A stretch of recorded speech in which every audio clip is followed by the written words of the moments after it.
Il y a un jour une petite graine qui était plantée dans la terre.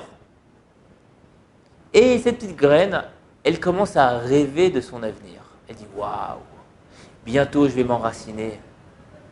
Bientôt je vais grandir. Je vais devenir une plante. Ah, c'est magnifique. Et c'est pas seulement que je deviens une plante, c'est que je vais devenir après, tellement que je vais grandir, je vais devenir un arbre robuste, fort, avec des belles feuilles vertes. Je vais être très beau. Et grâce à ça, je vais aussi des gros fruits, des beaux fruits, bien juteux. Il commence à rêver de ce qu'il est allé voir dans son avenir. Et donc, Baruch Hashem, son rêve va bientôt se réaliser.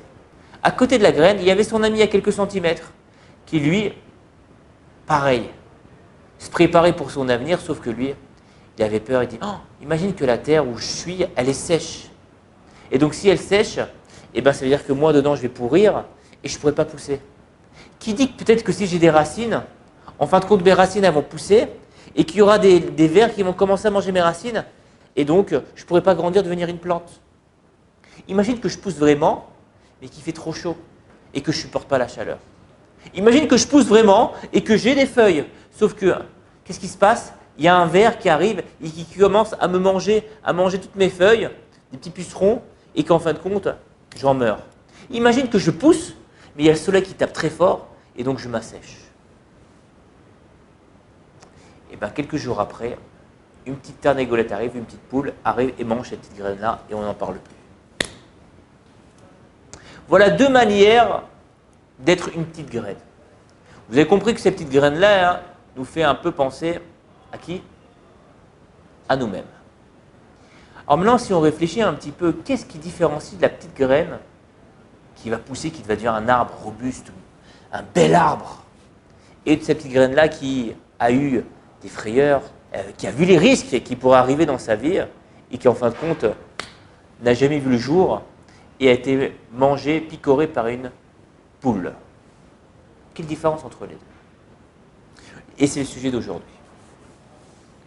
En fait, ici, la différence est que si je n'ai pas de l'audace, si je ne suis pas audacieux, j'ose pas, je ne vais jamais grandir. Et en réalité, on se le dit tous les matins. Tous les matins, on dit à Kadosh Baruch Hu nous dit de réciter une Mishnah. Une Mishnah juste après les Korbanot. Yehuda ben Tema Omer, Everaz Kanamer. Tu dois être audacieux, tu dois oser comme la panthère. Là-bas, hein, le rabbin sur place, il te dit, c'est quoi être audacieux, oser comme la panthère? Il dit dans la Vodat Hashem, dans le service divin, ouais, que tu n'es pas honte des autres. Tu dois aller et tu dois agir. Parce que c'est vrai, très souvent, dans la Vodat Hashem, ça arrive très souvent, on n'ose pas faire des choses, faire plus. Avancer davantage parce que, ah non, mais regarde, les autres, ils vont me regarder. Non, là-bas, il te dit le Rama clairement. Il ne faut pas avoir honte. C'est quoi? Avoir l'audace, c'est de se dire non, c'est vrai qu'il y a des risques. Qu'on te fasse honte, qu'on te regarde, que ça ne marche pas. Et ça même pas seulement dans le service divin, à Vodat Hashem, mais même dans le business, dans tous les domaines de la vie. C'est de dire non, n'aie pas honte. Sois az kanamer, sois audacieux comme la panthère. Et ça, c'est vraiment le sujet de notre paracha de la semaine. La paracha de la semaine nous parle de personnes qui voulaient changer la réalité des choses, voulaient changer leur situation et pas rester dans cette situation-là. Ils ont osé, ou plutôt elles ont osé. C'est qui? C'est les bnot Sélophrad. Les filles de Sélophrad, qu'est-ce qui se passe? Les filles de Sélophrad arrivent suite à quoi? Au partage de la terre d'Israël. Chaque tribu devait recevoir une part d'Israël et chaque famille de chaque tribu devait recevoir la part qui leur était allouée.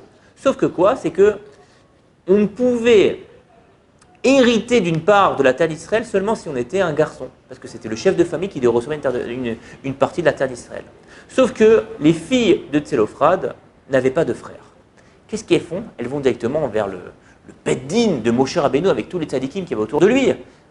Et Lazare, le fils de Aaron, les Zékénim qui étaient autour de lui, les anciens, elles sont parties oser. Elles disent on va aider, on va tenter. Qui ne tente rien n'a rien. Ce qui est magnifique, c'est que Moshe dit je ne sais pas.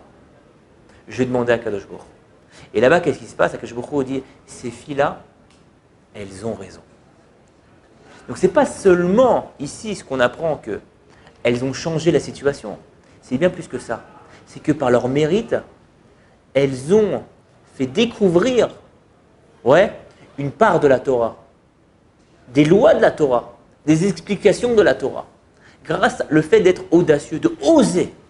Incroyable. Et regardez ce qu'il dit Rashi dessus. On voit ici que quand maintenant on a de l'audace, qu'on veut oser, on réussit. Là-bas, Rashi nous ramène un midrash qui nous dit « Yafé tavo ». C'est bien qu'elles ont exigé. « Ashri adam shakadosh baruch hu model et dvarav ». Heureux l'homme dont Akadosh baruch hu accepte ses paroles, accepte le fait qu'ils viennent d'exiger.